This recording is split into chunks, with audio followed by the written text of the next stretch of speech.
Hello guys, welcome to science hub. ये है MCQs of fill in the blanks का second part. तो अगर आपने अभी तक फर्स्ट पार्ट नहीं देखा है तो पहले जाके देखिए इसका फर्स्ट पार्ट, उसके नोट्स बनाइए। ठीक है, उस वाले वीडियो में हम डिस्कस कर रहे थे क्लास 10th के सारे केमिस्ट्री के MCQs जो कि CG बोर्ड से रिलेटेड है। ठीक है, तो हमने आधा डिस्कस कर लिया था उस वीडियो में, जो कि है पार्ट 1, और आधा हम डिस्कस करेंगे इस वाले वीडियो में। तो पार्ट 2 चालू करने से पहले मैं रिक्वेस्ट करूँगा कि आप पहले पार्ट 1 पूरा का पूरा देख लें और अपने नोट्स बना लें। चलिए देखते हैं इस पार्ट में हम क्या क्या देखने वाले हैं।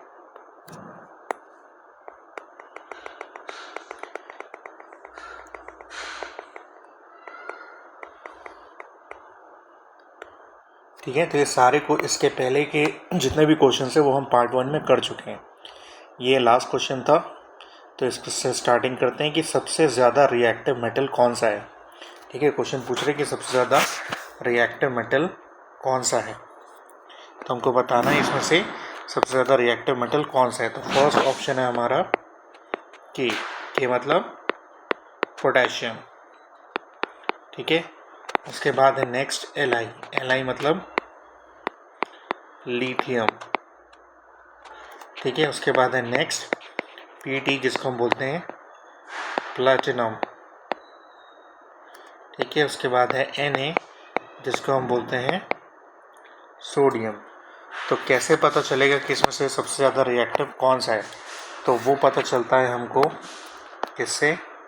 वो पता चलता है हमको एक्टिविटी सीरीज से। एक्टिविटी सीरीज याद करने का एक सिंपल सा ट्रिक है, वो है please stop calling me a cute zebra, instead try learning how copper saves gold। ठीक है, ये क्या है? ट्रिक है इसको याद करने के लिए। तो P से होता है पोटेशियम। ठीक है, S से है सोडियम। ठीक है, Ca से कैल्शियम, मी से मैग्नीशियम, A से एल्यूमिनियम, क्यूट से कार्बन, ज़ेब्रा से जिंक, इंस्टीड से आयरन, ट्राई से टिन। ठीक है, लर्निंग से लेड, हाउ से हाइड्रोजन, कॉपर से कॉपर, सेव से सिल्वर और गोल्ड से गोल्ड। तो हो जाएगा potassium, sodium, calcium, magnesium, aluminium, carbon, zinc, iron, tin, lead, hydrogen, copper, silver और गोल्ड। और इसके नीचे रहता है एक और जो कि है प्लेटिनियम सबसे लास्ट में। तो ये क्या है? ये मेटल अरेंज है in decreasing order of reactivity. मतलब जो सबसे ज़्यादा रिएक्टिव होगा वो सबसे ऊपर है, जो सबसे लेस रिएक्टिव होगा वो सबसे नीचे है। तो इसमें से देख के हमको क्या पता चल रहा है? कौन सा सबसे ज़्यादा रिएक्टिव दिख रहा है हमको सबसे ज़्यादा मोर रिएक्टिव जो दिख रहा है वो है हमारा पोटेशियम। और जो सबसे लीस्ट रिएक्टिव है वो कौन सा दिख रहा है? जो हमारा सबसे लीस्ट रिएक्टिव है वो है हमारा प्लेटिनियम। ठीक है, और सबसे ज़्यादा रिएक्टिव कौन सा है? हमारा पोटेशियम। तो क्वेश्चन में क्या पूछ रहा है? क्वेश्चन में हमसे पूछ रहा है कि the most reactive metal is, सबसे ज़्यादा रिएक्टिव मेटल कौन सा है? तो इसका आंसर क्या होगा? इसका आंसर होगा नंबर A पोटेशियम। ठीक है, अगर हमसे पूछता कि सबसे लीस्ट रिएक्टिव कौन सा है, ठीक है, तो हम उसमें लिखते हैं प्लेटिनियम। क्या लिखते हैं? प्लेटिनियम। और अगर प्लेटिनियम ऑप्शन में नहीं है तो हम फिर लिखते हैं उसमें गोल्ड, ठीक है। अगर प्लेटिनियम ऑप्शन में है तो प्लेटिनियम लिखेंगे, अगर प्लेटिनियम नहीं है तो गोल्ड लिखेंगे। और ये क्या है, ट्रिक है इसको याद करने का, इसको बोलते हैं एक्टिविटी सीरीज या रिएक्टिविटी सीरीज ऑफ मेटल, ठीक है। ये बहुत इम्पोर्टेंट है, तो इसको लिख लीजिए और याद कर लीजिएगा। बढ़ते हैं आगे, ठीक है। वही है, क्या है, रिएक्टिविटी सीरीज के बारे में है। ये सबसे ज़्यादा रिएक्टिव मेटल कौन सा है? पोटेशियम है, ठीक है। सबसे ज़्यादा रिएक्टिव पोटेशियम और सबसे लीस्ट रिएक्टिव कौन सा है? प्लेटिनियम और गोल्ड। जिसमें जब ज़्यादा रिएक्टिव पूछेगा तो पोटेशियम लिखेंगे, लीस्ट रिएक्टिव बोलेगा तो प्लेटिनियम लिखेंगे। ये चीज़ याद रखना है कि सबसे ज़्यादा रिएक्टिव कौन सा है? पोटेशियम, और सबसे लेस रिएक्टिव कौन सा है? प्लेटिनियम, ठीक है। अब आते हैं अपन नेक्स्ट क्वेश्चन में। नेक्स्ट क्वेश्चन पूछ रहा है कि brass is an alloy of, जो ब्रास है वो किसका एलॉय है? तो सबसे पहले तो हमको पता होना चाहिए एलॉय क्या होता है, ठीक है। तो एलॉय क्या है? एलॉय एक होमोजीनियस मिक्सचर होता है, ठीक है। होमोजीनियस मिक्सचर ऑफ मेटल का मेटल के साथ या मेटल का नॉन मेटल के साथ, ठीक है। मेटल को मेटल के साथ मिलाया जाता है या मेटल को नॉन मेटल के साथ मिलाया जाता है, ताकि जो मेटल की प्रॉपर्टी है वो क्या हो जाए? एनहांस हो जाए। जो मेटल की प्रॉपर्टी है वो बढ़ जाए, या जो मेटल में कमियां हैं वो क्या हो जाए? कम हो जाए। तो उसको हम बोलते हैं एलॉय। तो एक एलॉय है जिसको हम बोलते हैं, एक एलॉय है जिसका नाम है ब्रास, ठीक है। तो जो ब्रास है इसको हिंदी में बोलते हैं पीतल। क्या बोलते हैं? पीतल। ये बेसिकली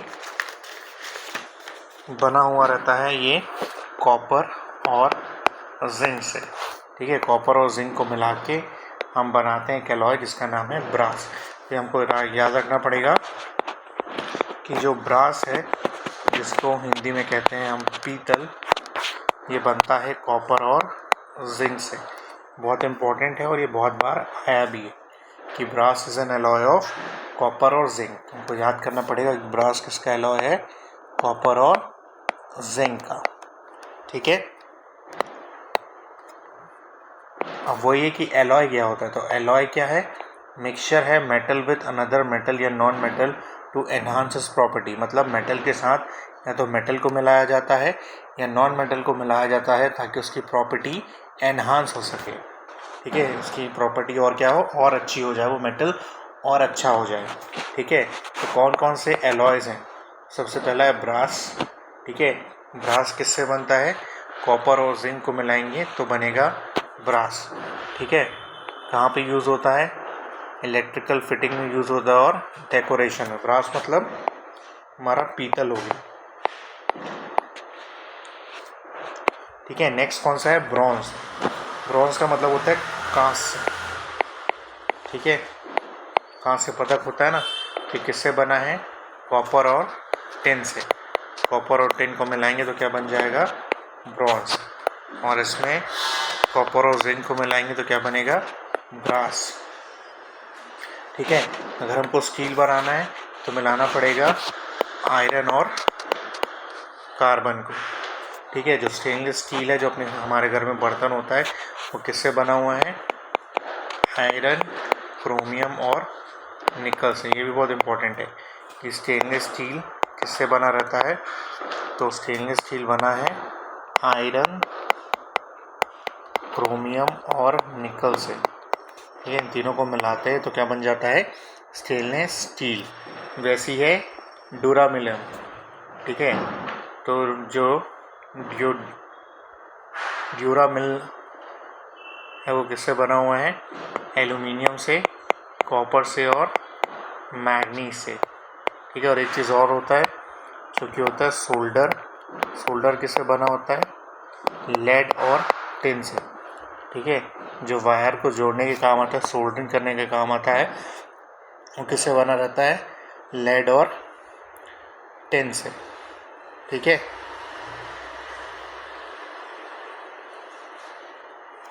तो ये है हमारा एलॉय। इसके बाद देखते हैं नेक्स्ट है कि hematite is which type of ore. ठीक है, तो हम पिछले वीडियो में पढ़ के आए हैं हेमाटाइट के बारे में। हेमाटाइट क्या है? हेमाटाइट एक टाइप का ओर है। किसका ओर है? तो ये आयरन का ओर है। किसका ओर है? आयरन का ओर है। और हमने पढ़ा था कि हेमाटाइट का फॉर्मूला क्या होता है। तो हेमाटाइट का फॉर्मूला है Fe2O3। ठीक है, क्या है हेमाटाइट का फॉर्मूला? Fe2O3। ठीक है, ये किसका ओर है? तो ये आयरन का ओर है। पूछ रहा है कि हेमाटाइट का जो रहता है वो किस टाइप का ओर है, मतलब किस टाइप से मतलब है कि क्या ये कार्बोनेट ओर है, क्या ये ऑक्साइड ओर है, या ये सल्फाइड ओर है। बेसिकली तीन ही टाइप के ओर होते हैं, या तो कार्बोनेट ओर, या तो ऑक्साइड ओर, या सल्फाइड ओर। तो इसको देख के क्या पता चल रहा है कि कौन सा ओर होगा? तो अगर आपने कहा है कार्बोनेट ओर तो गलत जवाब। ठीक है, अगर आप सोच रहे हैं कि सल्फाइड ओर है तो गलत जवाब है। जो हेमाटाइट होता है जिसका फॉर्मूला है Fe2O3, ये एक टाइप का कौन सा ओर है? ऑक्साइड ओर है।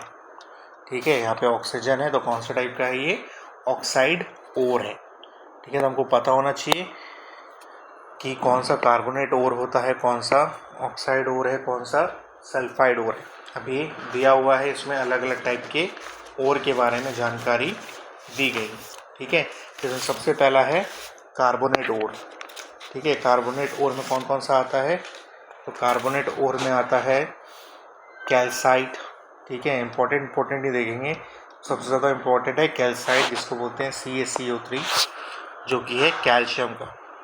ठीक है, उसके बाद नेक्स्ट इम्पोर्टेंट है डोलोमाइट। जो डोलोमाइट है वो क्या है? CaCO3.MgCO3, जो कि है मैग्नीशियम और कैल्शियम का ओर। ठीक है, यहाँ पे क्या है? कार्बोनेट प्रेजेंट है इसके अंदर, इसलिए इसको क्या बोलते हैं? कार्बोनेट ओर। ठीक है, तो फर्स्ट कौन सा है? कार्बोनेट ओर। जहाँ पे CO3 प्रेजेंट हो, कार्बोनेट वाला ग्रुप प्रेजेंट हो, उसको क्या बोलते हैं? Carbonate ore. सेकेंड है सल्फाइड ओर। सल्फाइड ओर मतलब इसमें सल्फर दिखे वो क्या होगा? Sulphide ore. जैसे गैलीना होता है PbS, किसका ओर है? लेड का। नेक्स्ट हो गया जिंक ब्लेंड, जो कि होता है ZnS, किसका ओर है? जिंक का। नेक्स्ट हमारा एक और इम्पोर्टेंट है मर्क्यूरी। मर्क्यूरी के ओर का नाम क्या है? सिनेबार। सिनेबार का फॉर्मूला होता है HgS। तो S है मतलब सल्फर है, तो कौन सा ओर होगा? सल्फाइड ओर होगा। तो इसके लिए इम्पोर्टेंट है कि हमको पता होना चाहिए कि ओर कौन से और क्या उसका फॉर्मूला है। जैसे कि ये लिखा हुआ है हेमाटाइट। हेमाटाइट का फॉर्मूला हम लाखों बार पढ़ चुके हैं, वो है Fe2O3। ठीक है, तो इसमें ना कार्बोनेट ग्रुप है ना सल्फाइड ग्रुप है, तो ये कौन सा ओर हो गया? ऑक्साइड ओर है। ठीक है, इससे क्या निकालते हैं हम? आयरन बाहर निकालते हैं।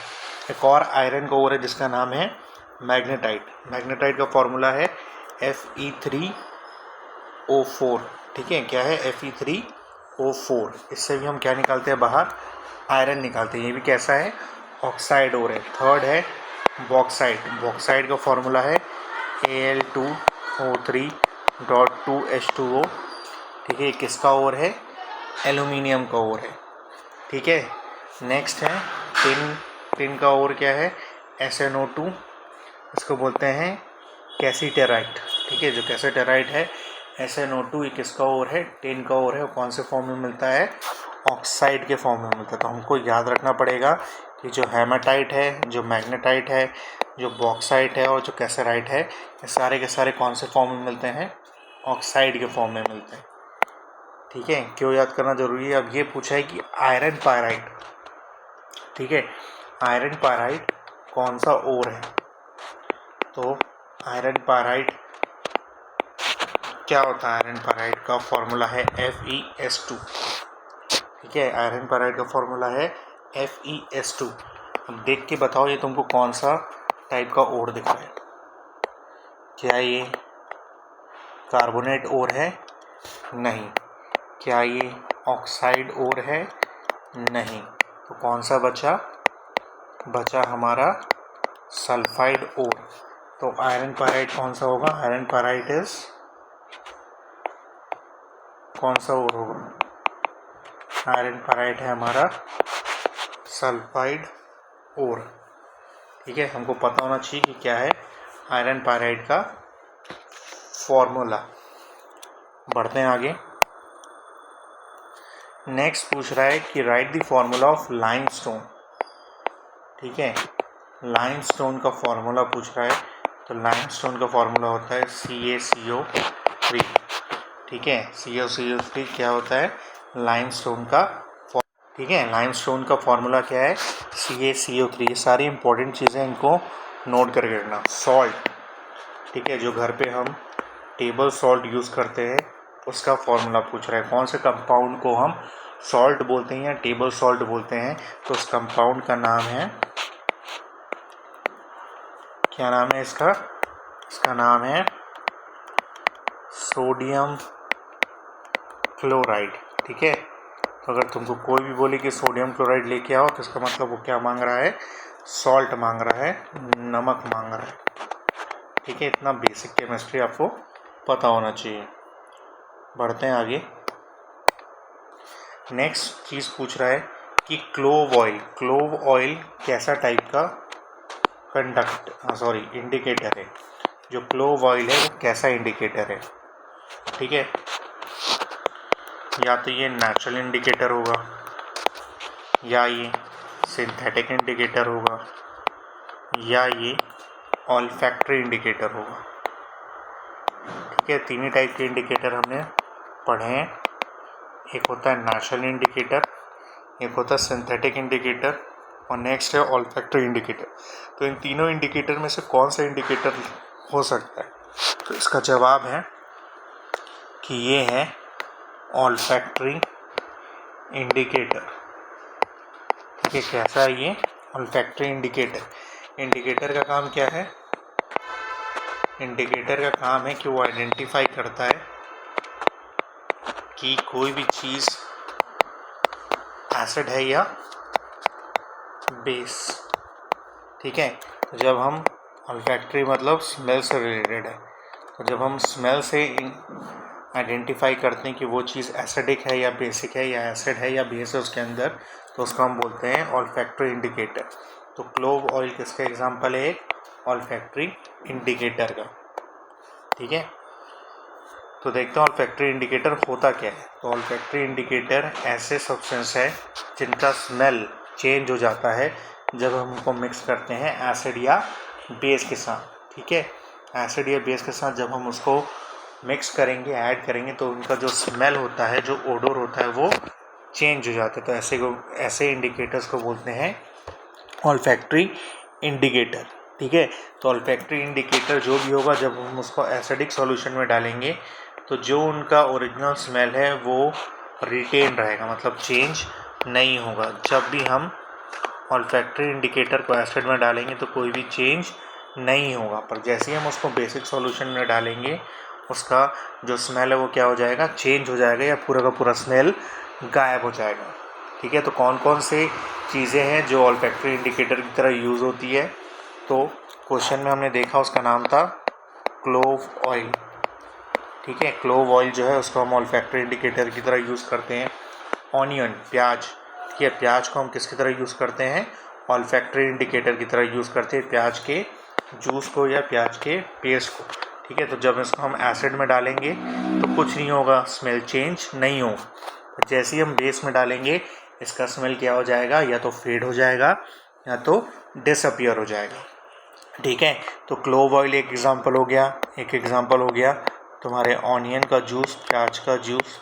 ठीक है, एक है जो केक बनाने में यूज़ होता है वो है वेनिला एसेंस। ठीक है, लिखा हुआ है वेनिला एसेंस कि वेनिला एसेंस जब हम एसिड में डालेंगे तो उसका स्मेल वैसे का वैसे ही रहेगा। तो जैसे ही हम उसको बेस के कांटेक्ट में लेके आएंगे उसका स्मेल डिसअपियर हो जाएगा। और लास्ट है हमारा क्लोव ऑयल। क्लोव ऑयल मतलब लौंग का तेल। ठीक है, जो लौंग का तेल है और जब वो एसिड के कांटेक्ट में आएगा तो उसका स्मेल वैसे ही रहेगा। पर जैसे ही वो बेस के कांटेक्ट में आएगा उसका स्मेल चेंज हो जाएगा। तो जब हम स्मेल की मदद से पता लगाते हैं कोई भी चीज़ एसिडिक है क्या बेसिक है, तो उसको हम बोलते हैं क्या, ऑल्फैक्टरी इंडिकेटर। क्या बोलते हैं, ऑल्फैक्टरी इंडिकेटर। ठीक है। नेक्स्ट इसमें से पूछ रहा है, हमको बताना है कि इसमें से कौन सा ऑल्फैक्टरी इंडिकेटर है। ठीक है, ऑल्फैक्टरी इंडिकेटर कौन सा है पूछ रहा है। क्या वो मिथाइल ऑरेंज है, क्या वो ऑनियन है, क्या वो टर्मरिक है, या वो जैगरी है। ठीक है, इसमें से पूछ रहा है कि कौन सा ऑल्फैक्टरी इंडिकेटर है। तो सोच के बताओ इसमें से क्या होगा सही आंसर। तो अगर आप कह रहे हो कि वो मिथाइल ऑरेंज है तो गलत है, ये है सिंथेटिक इंडिकेटर। अगर आप बोल रहे हो टर्मरिक तो भी गलत है, क्योंकि ये क्या है, नेचुरल इंडिकेटर।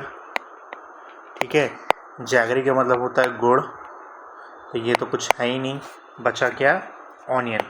अभी अपन ने देखा है जो ऑनियन का जूस होता है या पेस्ट होता है वो किसकी तरह काम करता है, ऑल्फैक्टरी इंडिकेटर की तरह। ठीक है, तो यहाँ पे सही आंसर होगा हमारा ऑप्शन नंबर बी। बढ़ते हैं आगे। पूछ रहा है chemical formula of rust. Rust का मतलब होता है जंग लगना। ठीक है, कोई भी चीज़ रहती है मेटल की, जब वो एयर या मॉइस्चर के कांटेक्ट में आती है, जंग लगने के लिए दो चीज़ चाहिए, एयर, मॉइस्चर, ठीक है, या पानी। ठीक है, मॉइस्चर का मतलब नमी होता है, पानी से होता है। तो जब हवा और पानी के कांटेक्ट में आता है तो उसमें धीरे धीरे रिएक्शन होके एक ब्राउन कलर की लेयर का फॉर्मेशन होने लगता है, जिसको हम बोलते हैं रस्ट। ठीक है, क्या बोलते हैं, रस्ट, जिसको हिंदी में बोलते हैं हम जंग लगना।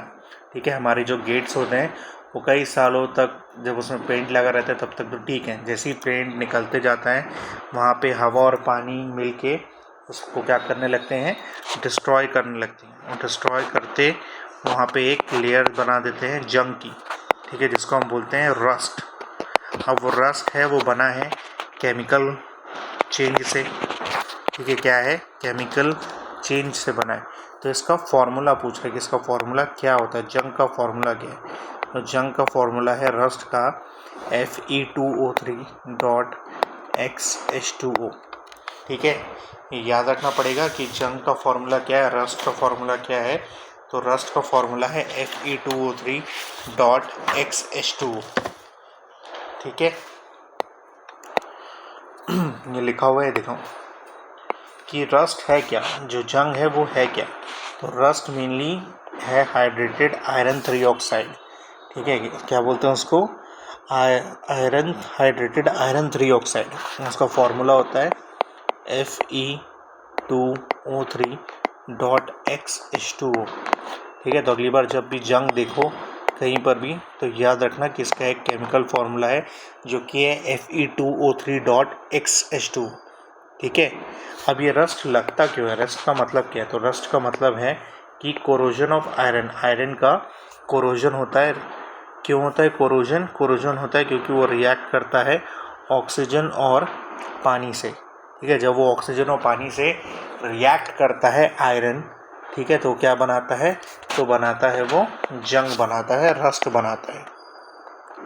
ठीक है, इसी रस्ट का, इसी को हम क्या बोलते हैं, जंग बोलते हैं। और इसका फॉर्मूला है Fe2O3.XH2O।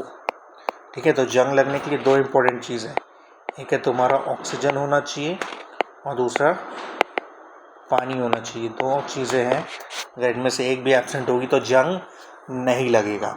ठीक है, अब जंग लगता है तो वो जो आयरन होता है वो क्या हो जाता है, बहुत वीक हो जाता है और डिसइंटीग्रेट हो जाता है, मतलब बहुत ज़्यादा पतला हो जाता है। पहले जितना हार्ड था वो उतना हार्ड नहीं रहता, क्योंकि उसका जो पहला केमिकल कंस्ट्रक्शन था वो चेंज हो गया है।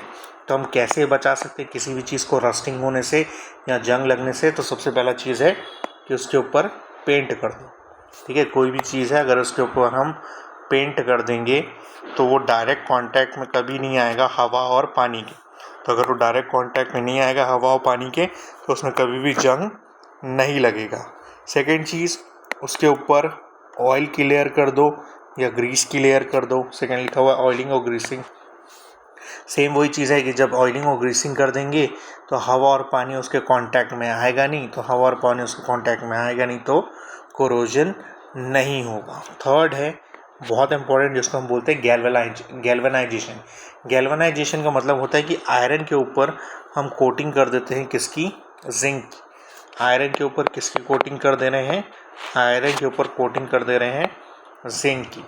ठीक है, तो क्या है, जो भी रिएक्शन होगा वो सबसे पहले किससे हो जाएगा, जिंक से हो जाएगा। ठीक है, जो भी रिएक्शन होगा हवा और पानी का वो किससे हो जाएगा, जिंक से हो जाएगा, क्योंकि इसके आउटर मोस्ट कवरिंग में क्या है, जिंक है। ठीक है, जिंक है तो क्या होगा, जिंक से रिएक्शन हो जाएगा और जो अंदर का आयरन है वो बचा रह जाएगा। ठीक है, वैसे और रिएक्टिविटी सीरीज में देखोगे तो जिंक ऊपर है, आयरन नीचे है, मतलब जिंक ज़्यादा रिएक्टिव है किससे, आयरन से, तो जिंक रिएक्ट कर लेगा और आयरन उससे बच जाएगा। इसलिए क्या की जाती है, उसमें कोटिंग की जाती है, जिसको बोलते हैं हम गैल्वेनाइजेशन। ठीक है, या इलेक्ट्रोप्लेटिंग कर दो। ये इलेक्ट्रोप्लेटिंग का मतलब क्या है, आयरन की कोटिंग किसी ऐसे मेटल से कर दो।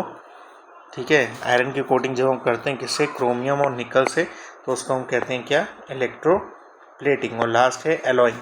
एलॉइंग का मतलब है कि उसका एलॉय बना दो। एलॉय मतलब कि उसके साथ कोई ऐसा मेटल या नॉन मेटल बना मिक्स कर दो जिससे उसकी जो पावर है वो बढ़ जाए और उसमें जंग ना लगे। तो कुछ मेथड्स है जिससे रस्टिंग को बचाया जा सकता है। फर्स्ट उसको पेंट कर दो। ठीक है, पेंट कर दोगे तो क्या हो जाएगा, वो पेंट एक बैरियर का काम करेगा, रास्ता रोकने का काम करेगा हवा और पानी का। नहीं पेंट नहीं करना है तो उसमें ऑयल या ग्रीस लगा दो, तो वो ऑयल और ग्रीस उसको बचाएगी हवा और पानी से।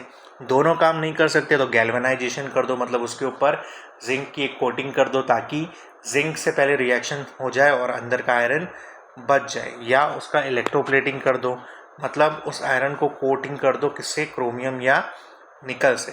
ठीक है, और अगर ये कुछ नहीं करना है तो देन एलॉइंग कर दो, मतलब किसी एलॉय बना दो उसका। ठीक है, एलॉय मतलब कि मेटल के साथ किसी मेटल को जोड़ना या मेटल के साथ किसी नॉन मेटल को जोड़ के मेटल की प्रॉपर्टी को एनहांस करना, उसको बोलते हैं एलॉइंग। ठीक है, तो ये सारे के सारे क्या हैं, मेथड्स हैं कि कैसे हम रस्टिंग को प्रिवेंट कर सकते हैं। बहुत इम्पॉर्टेंट है, अगर आप देख रहे हैं तो क्वेश्चन आंसर्स में भी आएगा।